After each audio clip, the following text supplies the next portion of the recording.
സിനിമകൾ സംഘടിപ്പിക്കുക എന്നുള്ള ഒരു അവസ്ഥയാണല്ലോ. ഇതിന് വേണ്ടിയിട്ട് നമ്മൾ മെന്റലി എത്രമാത്രം ഓക്കെ ആയിരിക്കണം? നമ്മുടെ മെന്റൽ ഹെൽത്ത് ഏത് അവസ്ഥയിലായിരിക്കണം? സ്ട്രൈറ്റ് കട്ട് മതി. അതാണ് മെന്റൽ സ്റ്റേറ്റ് അല്ലേ ചോദിച്ചേ. വർക്ക് ഇല്ലാത്ത അവസ്ഥ എന്ന് പറയുമ്പോ ഇതാണ് ഈ പറഞ്ഞ പോലെ. സങ്കടപ്പെട്ടിട്ടുണ്ട്? യെസ്, തീർച്ചയായിട്ടും. അതായത് ഇപ്പോ മിന്നൽ മുരളി കഴിഞ്ഞിട്ട് വർക്കുകൾ വരുന്നുണ്ടായിരുന്നു, ബട്ട് ഞാനൊന്നും കമ്മിറ്റ് ചെയ്യുന്നുണ്ടായിരുന്നില്ല. കാരണം എന്നെ സംബന്ധിച്ചിടത്തോളം എനിക്ക് ഇമ്മീഡിയറ്റ്ലി അല്ലെങ്കിൽ ഇഷ്ടം പോലെ കുറെ പടങ്ങൾ ചെയ്യുക എന്നായിരുന്നില്ല എന്റെ ഫോക്കസ്. ചെയ്യുമ്പോൾ ഒന്ന് കുറച്ചും കൂടെ കെയർഫുൾ ആയിട്ട് ചെയ്യണം എന്നുള്ളതായിരുന്നു. അപ്പൊ ആ ഒരു ഡിസിഷൻ മേക്കിങ്ങിന് ഒരു ഇച്ചിരി ടൈം എടുത്തു. അപ്പൊ ഒരു ഫിയറും അപ്പൊ ഒരു വിഷമവും ബുദ്ധിമുട്ടും ഉണ്ട്. ഈ പറഞ്ഞ പോലെ അപ്പോൾ ഞാൻ ഭയങ്കര ഓവർ തിങ്ക് ചെയ്ത് സ്ട്രെസ് അടിക്കുന്ന ഒരാളാണ്. അപ്പൊ ആ സമയത്തൊക്കെ ഞാൻ ഭയങ്കരമായിട്ട് സ്ട്രെസ് അടിച്ച് ഭയങ്കര ടെൻഷനായിരുന്നു എനിക്ക്. പക്ഷെ ഒരു പടം കമ്മിറ്റ് ചെയ്തിട്ട് നമ്മൾ അതിലേക്ക് വരുമ്പോൾ ഇറ്റ്സ് ലൈക്ക് വേറൊരു കംപ്ലീറ്റ്ലി ഡിഫറെന്റ് ആയ ഒരു മെന്റൽ രീതിയിലായിരിക്കും നമ്മൾ പോകുന്നത്.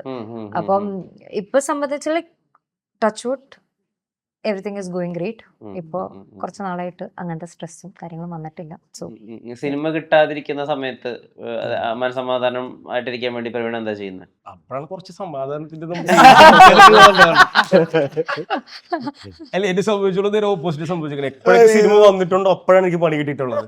ലൈക്ക് ഒരു പടം ചെയ്യുമ്പോൾ നമുക്ക് കുറഞ്ഞ ഒരു 8 മാസം 7 മാസത്തിന്റെ അടുത്തുള്ള ഒരു വെയിറ്റിംഗ് ഇതുണ്ടാവും. ഇതിലാണെങ്കിൽ എനിക്ക് ഉണ്ടാവുന്ന വെച്ച് കഴിഞ്ഞാൽ മാക്സിമം ഏറ്റവും കൂടി പോയി ഒരു 30 ഡേയ്സിന്റെ ഷൂട്ട് വരും. ഇത് മൊത്തം ഈ ഒരു 8 മാസത്തിന്റെ ഇടയില്. അപ്പൊ ഇതിന്റെ ഇടയില് നമുക്ക് ലൈക്ക് ഇവിടുത്തെ കുറച്ച് മറ്റേ ഹൈറാർക്കി പരിപാടി, മറ്റേ തേങ്ങ മാങ്ങ ഇതൊക്കെ ഉണ്ടല്ലോ, ഈ വക സാധനങ്ങൾ തന്നെയാണ് നമുക്ക് അവിടുന്ന് ഇവിടുന്ന് മറ്റേ ഈ ചൊറിച്ചിലും ഉണ്ടാവുക. അപ്പോ നമ്മൾ കയറി ചെറുതായിട്ടൊന്ന് പ്രതികരിക്കും.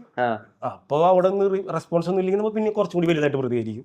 അപ്പൊ ഇതിന്റെ രീതിയിൽ അങ്ങോട്ടും ഇങ്ങോട്ടും ക്ലാഷുകൾ, പലകൾ, ഒച്ചപ്പാടുകൾ, ഇടികൾ അങ്ങനെയൊക്കെ എന്റെ സൈഡ് ഇപ്പോഴും അങ്ങനെ പോയിക്കൊണ്ടിരിക്കുന്നത്. ജോലിക്ക് പോകുമ്പോഴാണ് പ്രശ്നം. ജോലി ഇല്ലാത്തപ്പോ നമുക്ക്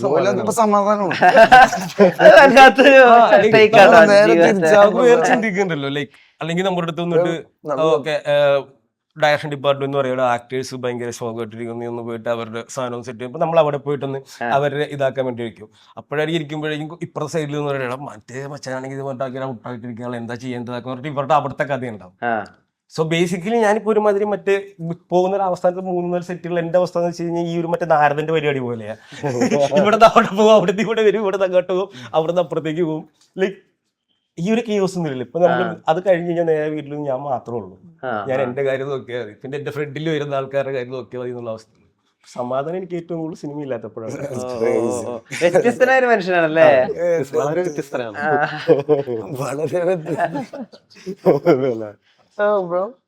എന്ത് ഇദ്ദേഹത്തെ ചൂസ് ചെയ്യാൻ കാര്യം ഇങ്ങനെ സംസാരിച്ചപ്പോ എനിക്ക് അവൻ കമ്മട്ടിപ്പാടം ചെയ്യുന്ന സമയത്ത് ഞങ്ങള് രാജീവയുടെ പ്രൊഡക്ഷനിലായിരുന്നു കിസ്മത്ത് എന്നുള്ള സിനിമയുടെ വർക്ക് അവിടെ നടക്കുന്നതായിരുന്നു. അപ്പൊ അന്ന് മുതലേ എനിക്ക് പ്രവീണിനെ അറിയാം.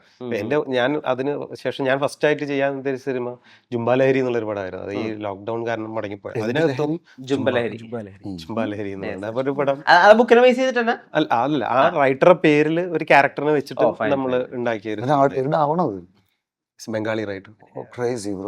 ആ സിനിമ നമ്മള് വഴിയിൽ വെച്ച് മുടങ്ങി.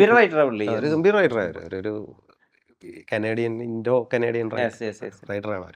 അപ്പൊ ആ സിനിമയിൽ പ്രവീൺ ഉണ്ടായിരുന്നു. പിന്നെ അടുത്ത സിനിമ ചാൾസ് ചെയ്യുന്ന സമയത്തും ഞാൻ പ്രവീണിനെ വിളിക്കും.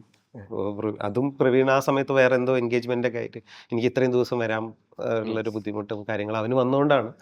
പിന്നെ ഈ സിനിമ വന്നപ്പോഴും ഞാൻ പതിവ് പോലെ പ്രവീണിനെ വിളിച്ചു. കാരണം പ്രവീൺ നല്ല ആർട്ടിസ്റ്റാണ്. പിന്നെ ഈ സിനിമയുടെ ക്യാരക്ടറിൽ ഇവർ ഇപ്പോൾ ബാസി നിൽക്കുന്ന 2 കഥാപാത്രങ്ങൾക്കും 2 സൈഡ് ഓഫ് ഡയറക്ഷൻ നമ്മൾ വെച്ചിട്ടുണ്ടായിരുന്നു. അപ്പം അതിന് പറ്റിയ, കാരണം നമുക്കത് കിട്ടുമെന്ന് ഉറപ്പുണ്ടാകുന്ന ആർട്ടിസ്റ്റുകളെയാണല്ലോ നമ്മൾ ഇത് ചൂസ് ചെയ്യുക.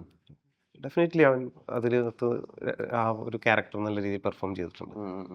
ബാസിന് എപ്പോഴും ചുറ്റും ഒരുപാട് കൂട്ടുകാരുടെ നടുക്ക്, അല്ലെങ്കിൽ ഒരു കൂട്ടം കൂട്ടുകാരുടെ നടുക്കുള്ള ബാസിയാണ് കണ്ടിട്ടുള്ളത്. പക്ഷെ നമ്മൾ ഈ അടുത്ത ആക്ടേഴ്സിനോട് സംസാരിക്കുമ്പോൾ, പഴയ ആക്ടേഴ്സിനോട് സംസാരിക്കുമ്പോൾ അവർ പറയുന്നത് ഇപ്പൊ പണ്ടത്തെ അത്ര സൗഹൃദമൊന്നുമില്ല സിനിമയുടെ ഇടയിൽ. കാരവാൻ വന്നതോടുകൂടി സൗഹൃദം മൊത്തത്തിൽ പോയി എന്നൊക്കെയാണ്. ആത്മാർത്ഥമായിട്ട് എനിക്കൊരു പ്രശ്നമുണ്ട് എന്ന് പറഞ്ഞ് വിളിച്ചാൽ ഓടി വരുന്ന സുഹൃത്തുക്കൾ പണ്ടത്തെ പോലെ സിനിമയിലില്ല, 80s ഗാങ്ങിലെ പോലെ ഇല്ല എന്നൊക്കെ പറയുന്നു. അങ്ങനെ ആത്മാർത്ഥതയുള്ള സുഹൃത്ത് ബന്ധങ്ങളുണ്ടോ ബാസിക്ക്?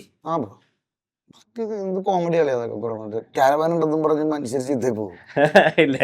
അങ്ങനെയല്ല, ആൾക്കാർ അങ്ങോട്ടും ഇങ്ങോട്ടും വിളിച്ച് സംസാരിക്കുകയൊക്കെ ചെയ്യും. അന്ന് നമുക്ക് അത്രയും വണ്ടികളുടെ ആവശ്യമില്ലായിരുന്നു എന്ന് തോന്നുന്നു. അപ്പോൾ വണ്ടിയൊന്നും അങ്ങനെ ഉണ്ട്, എല്ലാവരും ഒരുമിച്ചായിരുന്നിരുന്നത്. Yes. ഇതിപ്പോ എല്ലാവരും വണ്ടിക്കകത്തായിരിക്കണം, ഒരു വണ്ടിക്കകത്തായിരിക്കും. ഇപ്പൊ ടോവിയുടെ വണ്ടിയാണെങ്കിൽ ടോവിയുടെ വണ്ടിക്കകത്തായിരിക്കും നമ്മളെല്ലാവരും ഭക്ഷണം കഴിക്കുന്നത്. ഇപ്പുറത്ത് ആണെങ്കിൽ സൗബിയുടെ വണ്ടിയിലാണെങ്കിൽ നമ്മളെല്ലാവരും അവിടെ ഇരിക്കും. അല്ലെങ്കിൽ ഇപ്പൊ അമലേട്ടൻ്റെ ക്യാരവനിലാണെങ്കിൽ നമ്മളെല്ലാവരും അമലേട്ടൻ്റെ ക്യാരവനിലായിരിക്കും. എല്ലാവരും ഒരുമിച്ച് തന്നെയാണ്, എല്ലാവരും അങ്ങോട്ടും ഇങ്ങോട്ടും. If I have something going on, നമ്മൾ ആരെ വിളിച്ചാലും ആരോട് സംസാരിച്ചാലും ഓൺ കോളാണ്. മറ്റേതൊക്കെ വെറുതെ പഴയ പോലെയൊക്കെ തന്നെ ആൾക്കാർ സ്നേഹവും take care of each other. ഒരു പരിപാടിയുണ്ട്, ഇവന് വിളിക്കാൻ എന്തെങ്കിലും ഉണ്ടെങ്കിൽ ഞാൻ വിളിക്കും. We have the relationship. അതൊക്കെ റിയലാണ്. മറ്റേതൊക്കെ വെറുതെ പറയണല്ലേ പെരിഫറി. പിന്നെ അത് ഈ മാറിപ്പോയി, പഴയ പോലെയല്ല. ഇതാണോ സിനിമ? സാധാരണക്കാരെല്ലാവരും എല്ലാവരും ഈ ബാസിയുടെ ഇപ്പൊ ഫേസ്ബുക്കിലൊക്കെ പോസ്റ്റുകളൊക്കെ നിരന്തരം വന്നിരുന്ന ഒരു സമയമുണ്ടായിരുന്നു ഭീഷ്മപർവത്തിന് ശേഷം. അതായത് ബാസിയുടെ ഒരു പെർഫോമർ സൈഡ് എടുക്കാൻ പറ്റാവുന്ന ഒരാൾ അമൽ നീരദാണ് എന്നുള്ള രീതിയിൽ. വീണ്ടും പുതിയ സിനിമയിൽ അങ്ങനെ ഒരു സേവിങ് ഗ്രേസ് ആണോ അദ്ദേഹം? I love working with him. എനിക്ക് ഭയങ്കര ഇഷ്ടമാണ് വർക്ക് ചെയ്യാൻ. അടിപൊളിയായിരുന്നു. എത്രമാത്രം സ്റ്റൈലിഷ് ആണ് ബാസി പുതിയ സിനിമയിൽ? ഇതുണ്ടോ, ഞാൻ പടത്തിൽ കുറച്ച് സാധനങ്ങൾ അടിച്ചു മാറ്റിട്ടുണ്ട്. ഞാനത് വിചാരിച്ചത് ഞാൻ കുറെ നേരം നോക്കുന്നതൊക്കെ എന്റെ പുതിയ ഇപ്പൊ ഇത് കാണുമ്പോൾ ജ്വല്ലറി ഐറ്റംസ്. എത്രമാത്രം സംതൃപ്തി ഉണ്ട്? Super happy bro. ഞാൻ ഇപ്പൊ ഡിസംബറിൽ വേറൊരു പടം ഷൂട്ട് ചെയ്തിട്ട് I was telling Amlan I can't wait to come and shoot our movie, and we had the best 95 days. ഇപ്പൊ കുട്ടികളുടെ ഫ്ലാഷ് ബാക്ക് എടുത്തോണ്ടിരിക്കും. എന്താ അദ്ദേഹത്തിന്റെ കൂടെ ജോയിൻ ചെയ്യുമ്പോൾ ഇത്ര excite ചെയ്യിപ്പിക്കുന്നത്? Because it's like friends, you know, all of us are, we all know each other, like, you know, അങ്ങനത്തെ ഒരു. പിന്നെ ഐ ഗസ് ലൈക്ക് എല്ലാവർക്കും അവരുടെ സ്ട്രെങ്സ് അറിയാവുന്നതുകൊണ്ട് അതിനനുസരിച്ച് അങ്ങനത്തെ ഒരു പരിപാടിയിലേക്ക് അമലേട്ടന്റെ പരിപാടി നടത്തുക.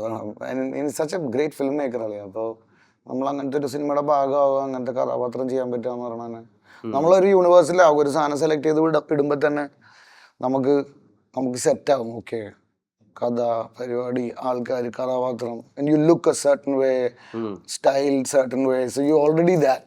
അപ്പോൾ അത് ഭയങ്കര രസം. കരിയറിൽ ഏറ്റവും സ്റ്റൈലിഷ് ആയ ലുക്ക് ആയിരിക്കും അത്? Bro, obviously we all look ഒരു രക്ഷ. അവളോട് makes you look really nice അല്ലേ. നന്നായിട്ടുണ്ട്. എല്ലാവരും അടിപൊളി, എല്ലാവരും നല്ല രസമാണ്. എങ്ങനെ പോകുന്നു artist side? Singer, lyricist, composer, ആ സൈഡ് എങ്ങനെ പോകുന്നു? അതാണോ ആക്ടർ പെർസ്പെക്റ്റീവിലാണോ? ഏതിനാണോ ഏറ്റവും കൂടുതൽ സാറ്റിസ്ഫിക്കേഷൻ? രണ്ടും ഞാൻ തന്നെ ചെയ്തതുകൊണ്ട് അങ്ങനെ ഡിഫറൻഷിയേറ്റ് ചെയ്യണ്ടെന്നുള്ളൊരു സീനിലാണ് ഞാൻ. ഇപ്പൊ ഞാൻ കാരവാനിലാണെങ്കിലും അവിടെ ഒരു പ്രൊഡ്യൂസർ ഉണ്ടാവും, ബീറ്റ് ഉണ്ടാക്കുന്നുണ്ടാവും, സെറ്റിൽ if I'm shooting also I may be making music. അപ്പോൾ അങ്ങനെ ഒരു ഡിവിഷനിലാണ്. I feel like it's part of me. അപ്പോൾ എൻ്റെ ജോലിയാണ് acting and film making. That's what I do. പാട്ട് ഞാൻ പള്ളി മുതൽ ചെറുപ്പം പോലെ പാടി തുടങ്ങിയതുകൊണ്ടും I was in a band ഇതിനു മുൻപ്. അപ്പോൾ അതാണ് എനിക്ക് ആദ്യം കിട്ടിയ എക്സ്പോഷർ.